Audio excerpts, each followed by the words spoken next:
realmente, yo sé que de repente hasta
Hola.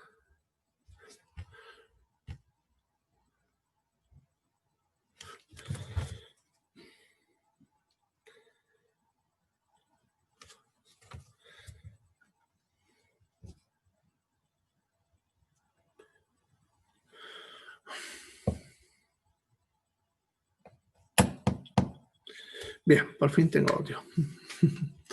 Buenos días, chicos. Bueno, como ven, tuve un problemita con la red hace rato. Ya.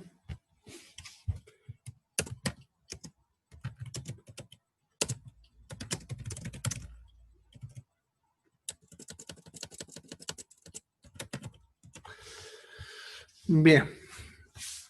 Entonces continuaremos. Bien. Habíamos estado viendo ayer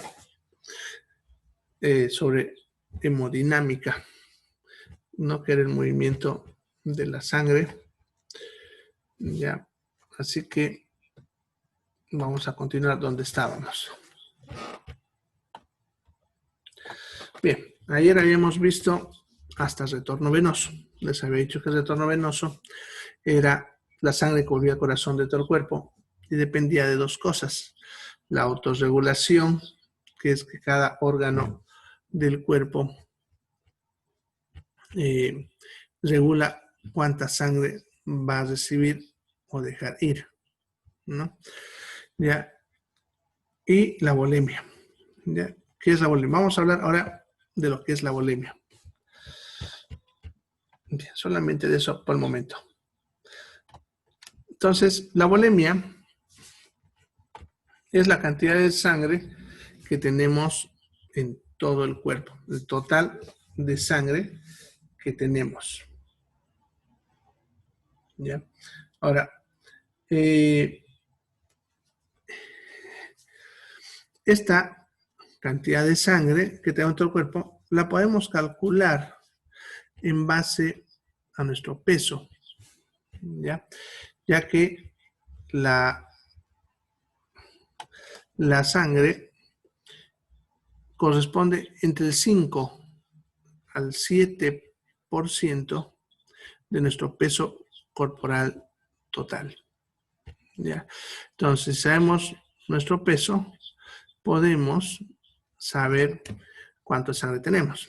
¿Ya? Y vamos a hacer un cálculo facilito. Si tengo una persona de 100 kilos, ¿cuánto de sangre tiene? Entre 5 y 7 litros.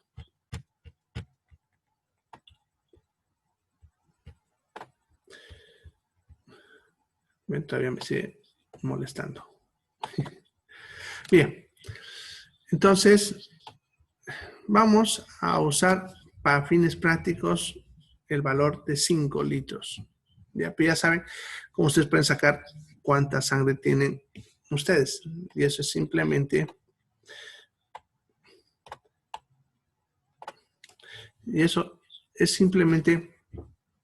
calculando ese porcentaje en base a su peso, ¿no? Con eso ya nosotros podemos saber cuánta sangre tenemos.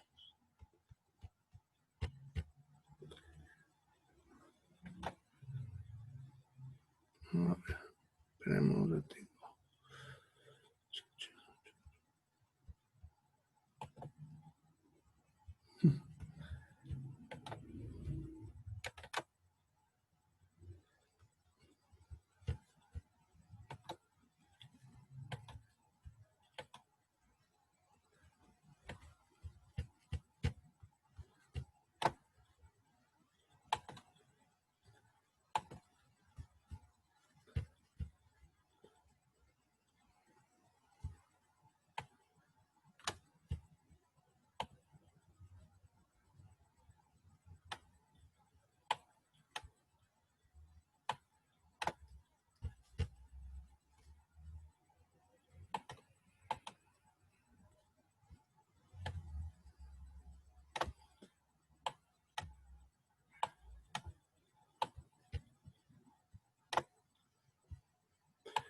Bueno, yo creo que no será. Bien, Entonces,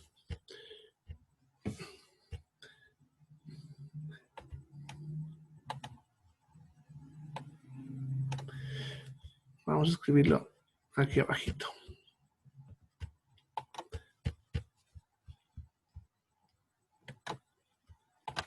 Bien, supongamos que esa persona que le decía de 100 kilos, vamos a poner arriba el peso, ¿ya? El peso. Luego vamos a poner la bulimia y luego vamos a poner las reservas, que eso vamos a dar ahorita. Ya. Esto que les voy a hacer ahorita les va a servir para que ustedes calculen cuando nosotros tenemos que calcular estos datos en pacientes cuando necesitan sangre o necesitamos sacar sangre, etc.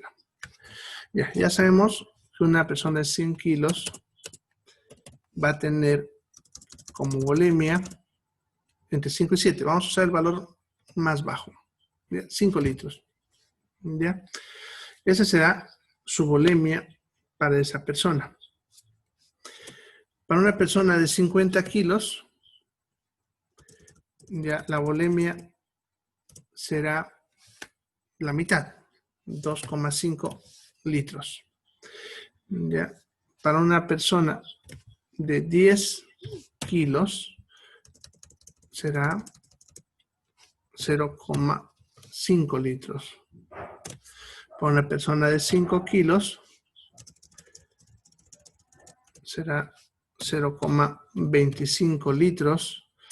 Y para una persona de 1 kilo ya será 0,05 litros. ¿Ya? Eso está en litros. Ya no se olviden, lo vamos a poner ahí, litros. Ya para que no lo confundamos. Y ahorita lo vamos a poner al ladito en ml. Ya, para que sepamos. 5 litros es 5.000 ml. No, eso para tener cálculo ahí. 2.5 sabemos que es 2.500 ml. 0,5 es 500 ml. 0,25 es 250 ml. Y 0,05 es 50 ml.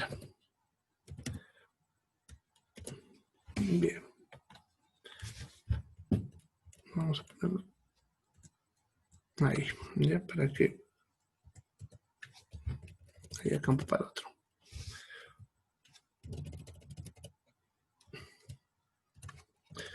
Bien, entonces con esto que les acabo de armar, que acaban de ver cómo lo he armado, se puede saber cuánto sangre tiene una persona.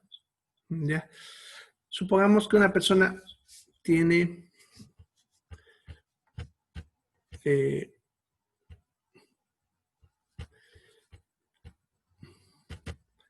60 kilos. Entonces, si tiene 60 kilos, sería sumar lo de 50 más lo de 10. Entonces, una persona de 60 kilos tendría 3 litros. Si tiene 65, tendría 3 litros y cuarto, ¿no? Así. Ya, así podemos saber. Si les digo un niño de 3 kilos, tiene 150 ml, ¿ya? Así podemos determinar la bulimia. Si ustedes quieren también, pueden sacar porcentaje, que es más exacto, pero la forma en la que yo lo hago es más práctico, porque para sacar porcentaje a veces necesitan calculadora, y bueno, la atención a veces no hay tiempo para buscar, no lo tenemos. Bien, entonces ya saben cómo sacar la cantidad de sangre que tiene una persona, ¿ya? A eso le llamamos bulimia, a ese total de sangre que nosotros tenemos en el cuerpo, ¿ya?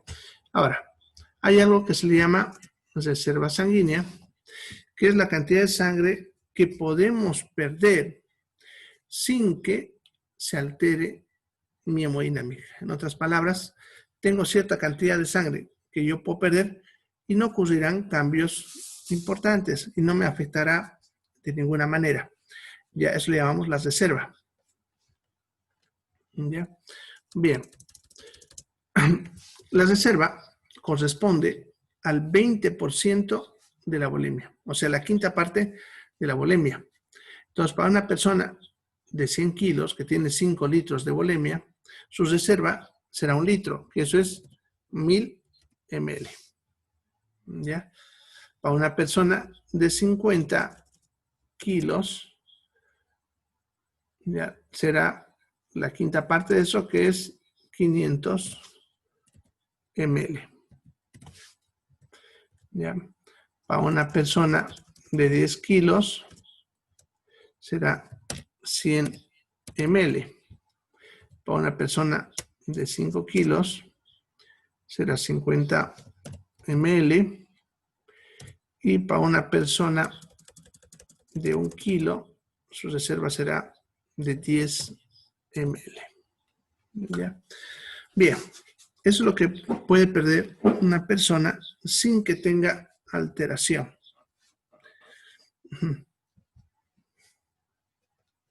Bien.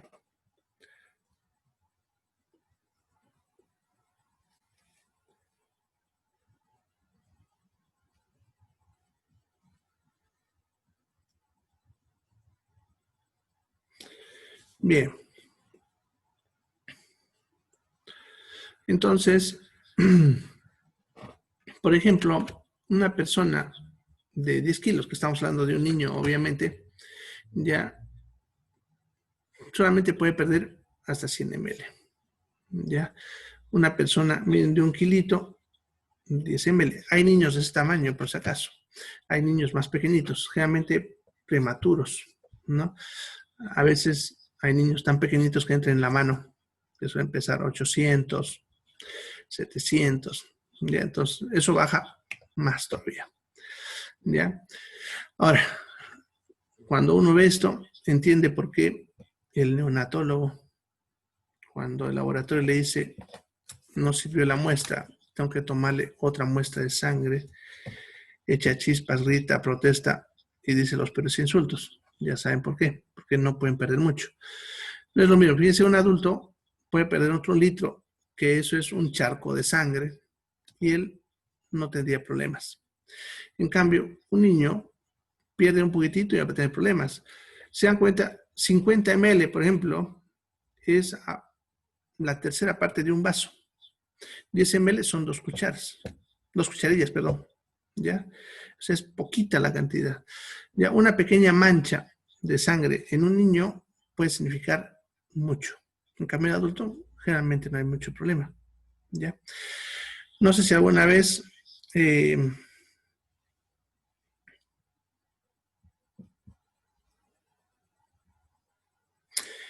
no sé si alguna vez han visto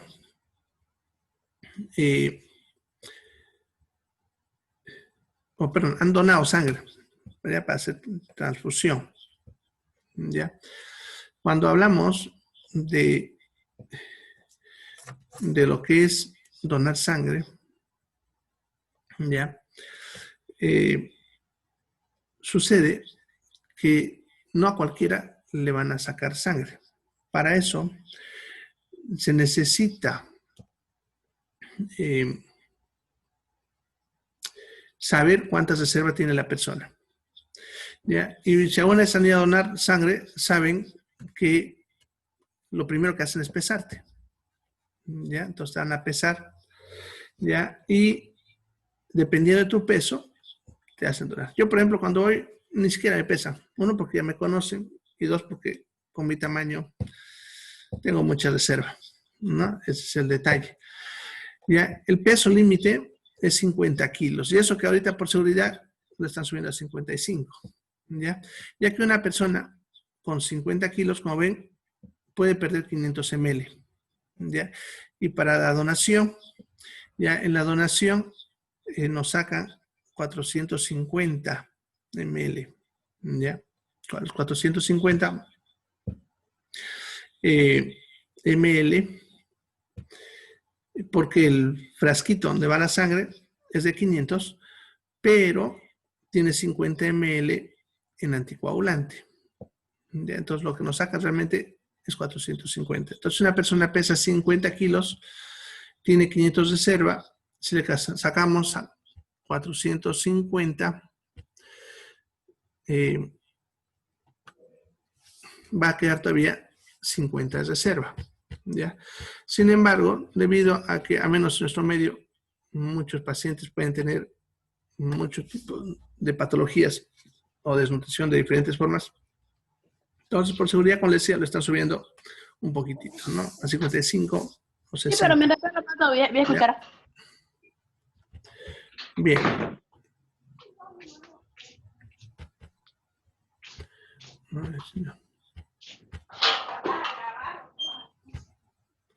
Bueno, ya me lo hicieron perder. Bien, entonces ya saben de todas maneras cómo calculamos lo que es la volemia y la reserva sanguínea. ¿Ya? Bien, a ver, dice una mujer, la menstruación, ya, si es la menstruación normal, ya, en una descarga, aproximadamente una mujer pierde entre 10 a 50 ml, ya. Normalmente, en transcurso de un día, va a variar entre 3 a 8 descargas. Ya que eso podemos decir que es más o menos las veces que usted se cambia de modes, ¿no? Ya, entonces estamos hablando de más o menos unos 400 ml de repente en 24 horas, ¿ya? Si es que está fuerte. Y si no, serán 100 ml o menos, ¿ya? Ahora,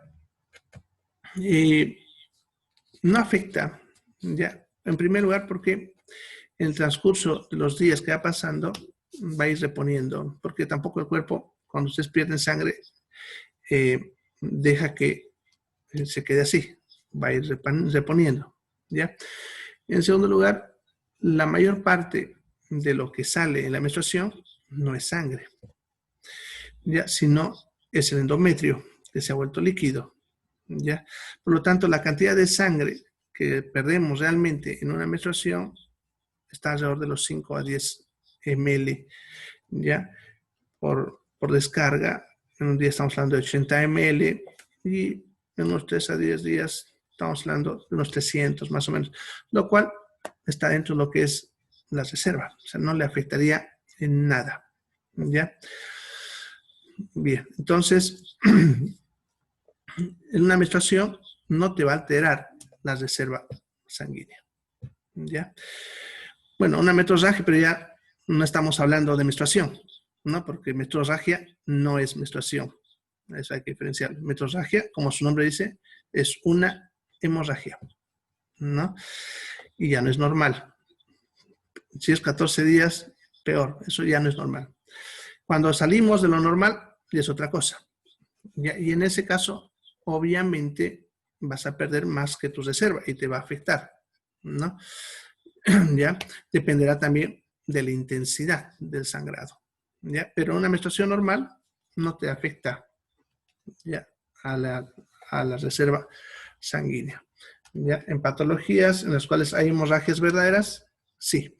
Y eso ahorita vamos a ver qué pasa cuando hay una hemorragia, ¿ya? Bien.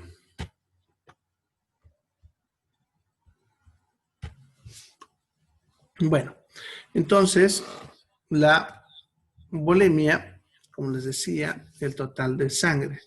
Pero lo que no hemos visto es que lo compone, ¿ya? Porque ahorita hemos visto qué es su porcentaje, la reserva sanguínea, pero ¿de qué depende la volemia? Ya, no se olviden que la volemia es el total de sangre y va a depender de sus dos componentes. El componente sólido, que sería lo que es las células sanguíneas, glóbulos rojos, glóbulos blancos, ¿ya? Y el componente líquido, que es el plasma. Esos dos son los que hacen que la volemia se modifique. Y si yo pierdo células sanguíneas o plasma, mi volemia se va a alterar. Sin embargo, cuando son pérdida de células, es más fácil compensar con el líquido, cosa que si es a la inversa, es un poquito más difícil para el cuerpo. ¿Ya?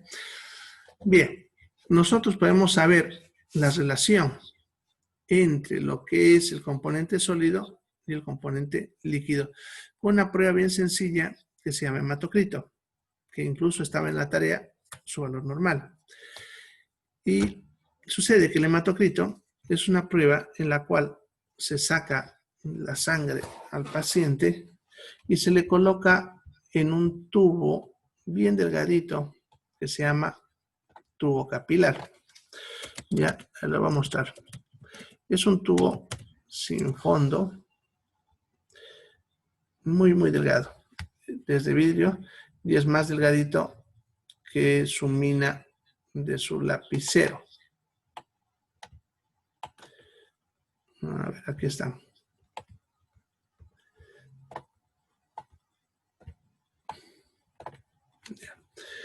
Aquí vemos en su envase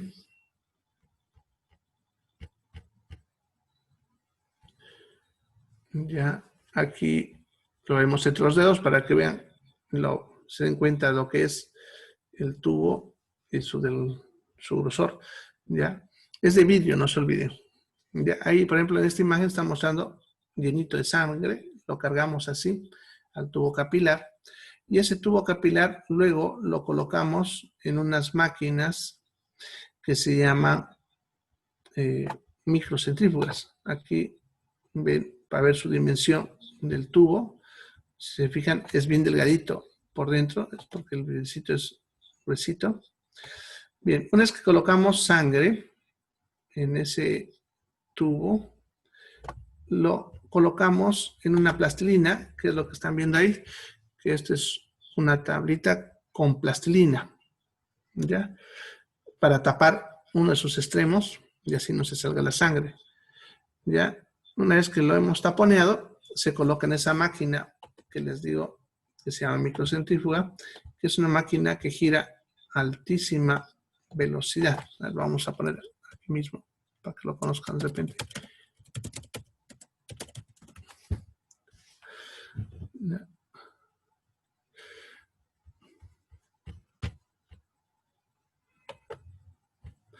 Ahí están las máquinas. Son todas esas que ven. Ya, a ver, vamos a ver. Una de las que más usamos son así. Bueno, algunas de aquí no son. Ya, esta, por ejemplo, sí es. Ya, en ese platillo que ven, se colocan esos tubitos, que aquí a la derecha incluso nos lo están mostrando abierto. Y ahí se hace girar a altísima velocidad y lo más pesado se va al fondo. Como las células son más pesadas que el plasma, entonces van a ir al fondo, ¿ya?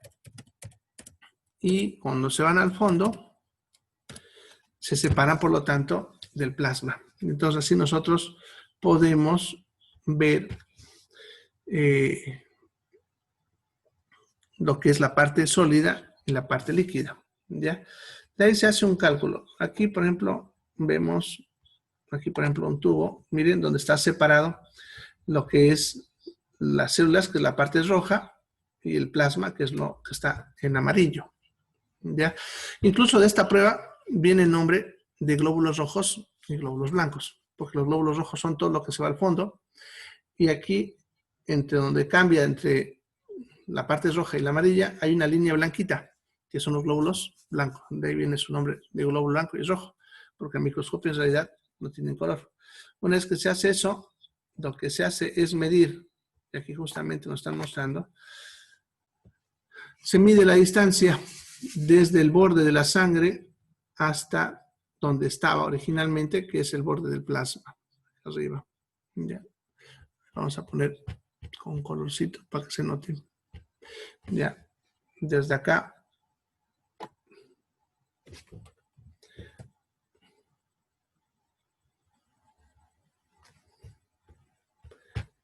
Algo apareció en la pantalla, ¿no? Ya.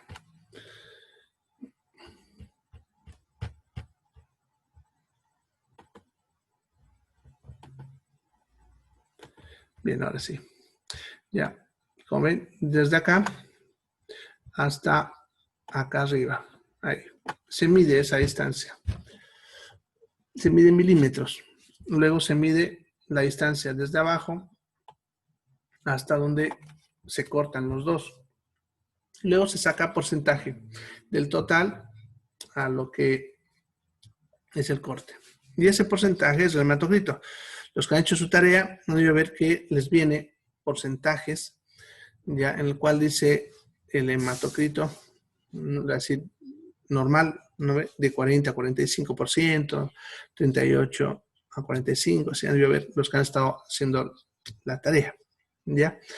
Por si acaso, si han encontrado diferentes valores, es normal que pase eso porque el hematocrito varía según el lugar donde vive, en realidad de la altura. Si nos vamos a La Paz, el hematocrito es más alto, acá es más bajo. Así los que han buscado en internet han ido a pillar diferentes valores. Ya no es que estén errados, solamente que varían según el lugar. Aquí para Santa Cruz, por ejemplo, el valor del hematocrito en el hombre es de 40 a 45 y en la mujer de 38 a 43. ¿Ya? Los valores normales de hematocrito para acá, para Santa Cruz. Bien, entonces ya saben cómo saca el hematocrito, pero incluso en el laboratorio lo hacen todavía más fácil porque ese es el cálculo que se hace, que se puede hacer, pero en el laboratorio tienen unos aparatitos que usan como unas reglitas, que uno lo coloca ahí y ya se lo lee facilito. Esto, de acá, está, miren. Es eso. Entonces uno lo coloca el tubo ahí, lo va moviendo hasta el punto donde coincide y de ahí ya se puede obtener el hematocrito. Entonces no necesitan calcular. Pero ya saben, así nosotros obtenemos la diferencia del componente sólido y líquido. Lo que te reporta el hematocrito es el componente sólido. Entonces, si te dice 45%, eso significa que si tienes 5 litros, tengo que sacar el 45% y eso sería la parte sólida. Y el resto sería la parte líquida. ¿Ya? Bien, ahora lo que es el componente sólido, que son las células, depende de otros factores. Que eso no lo voy a avanzar con ustedes, pero aquí está por si se les ocurre curiosear. ¿No? Por ejemplo, las células sanguíneas vienen de la médula ósea. ¿Ya? Por lo tanto, enfermedades de la médula ósea me pueden alterar las células sanguíneas, como las leucemias, por ejemplo. ¿Ya? Y la médula ósea es estimulada por la eritropoyetina para que fabrique más o menos glóbulos rojos. El componente líquido depende principalmente del agua. Y el agua en su cuerpo depende del balance hídrico, que es la relación entre el agua que pierdo diariamente y lo que yo meto al cuerpo diariamente, que son lo que dice aquí, ingresos y egresos del agua. ¿Ya? Los ingresos es lo que ustedes consumen, lo que beben, ya, que es lo que ingresa por el aparato digestivo. Aquí, si sigue la flechita, viene de acá de función intestinal, de la absorción, y una pequeña cantidad que producimos químicamente, que se llama agua metabólica. Es el agua que entra. Y la pérdida se divide en dos pérdidas, que son insensibles e insensibles. Esto se refiere a si se puede medir o no se puede medir. Las insensibles son las que no se pueden medir, como la evaporación, van perdiendo agua de la piel por evaporación. La transpiración, cuando empezamos a transpirar, ¿no? Y cuando respiramos, en la expiración. Cada vez que respiramos, botamos agua. Y eso no debe ver cuando hace frío, no ver cuando botamos un vapor, es agua que estamos botando. Y luego tenemos las pérdidas sensibles, que son las que sí podemos medir, que son dos básicamente, que es la diuresis y la catarsis. Que la diuresis se refiere a la orina, ya la cantidad de orina que producimos, que eso viene de la función renal. Y la catarsis, que es lo que defecamos, y eso viene de la función intestinal. ¿no? Entonces, eso para que vean las conexiones, cómo está todo ahí. Bien, volveremos a nuestra línea hemodinámica, que es lo que nos interesa. Bien, entonces ya saben de dónde viene la volemia, ¿no? Bien, ya hemos visto siguiendo la línea de gasto cardíaco. Vamos a ver ahora la línea de resistencia vascular.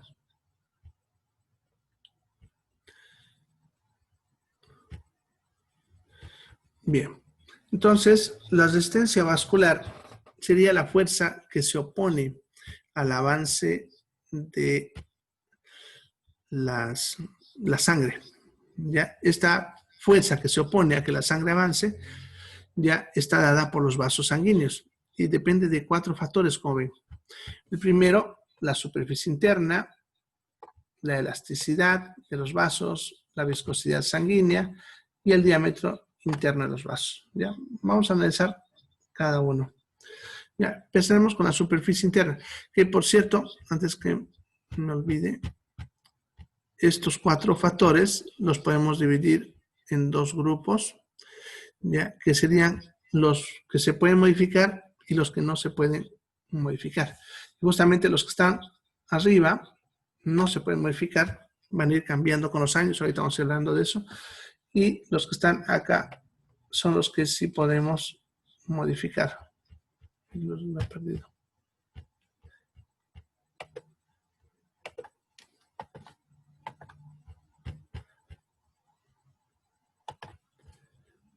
Entonces, estos son los que se pueden modificar. ¿Ya? Bien, eso es importante porque cuando damos tratamientos, atención al paciente, hay que saber sobre cuál podemos trabajar. Entonces, veremos primero sobre la superficie interna de los vasos. ¿Ya? Supongamos que yo tengo un vaso sanguíneo y ese vaso sanguíneo va a tener esto como paredes. Esto vamos a poner que esas son sus paredes. Y la sangre está circulando por ahí adentro normalmente. ¿Ya? La sangre se va a mover por acá. Así, este es el vaso sanguíneo. ¿Ya? Y nosotros le llamamos a la sangre algo como se mueve flujo laminar, porque tiene diferentes velocidades. Hacia el centro es más rápida y hacia los lados es más lenta. Eso es por la fricción que tiene con las paredes del vaso. Entonces se va frenando un poco. ¿Ya? Bien. Entonces, eso sería, podemos decir, en una arteria sana de un niño recién nacido. Pero sucede que cuanto más años vamos teniendo, nuestras paredes no son perfectas. Se van, podemos ir dañando con el tiempo. ¿Ya? Vamos a usar para eso otra arteria aquí abajito. Creo que se me está acabando el tiempo. Bueno, ya saben, si se acaba, cambia. Ya, vamos a dibujar esta de acá. Ya. Desde que nacemos, nuestras arterias empiezan a envejecer. Ya se va acumulando de grasa. Y eso hace que la superficie no sea tan perfecta, sino se va volviendo irregular. Así. Por eso dice superficie interna. ¿Ya? Entonces las paredes de nuestros vasos se van volviendo así irregulares. ¿Ya? Eso hace que cuando la sangre pase por ese punto, ya choque contra estas irregularidades. Y eso genera turbulencia, ¿no? Pongámosle, el flujo que está pasando por el centro va a pasar bien. ¿Ya? Pero el que viene por acá va a chocar en esas paredes. Lo mismo el que venga por el otro lado. Entonces, en cada punto donde choca esa sangre, genera turbulencia y hace remolinos, ¿no? Entonces va a venir por acá, está para pasar. ¿Ya? Y aquí hace un remolino, ¿no? Aquí va a pasar y va a hacer otro remolino.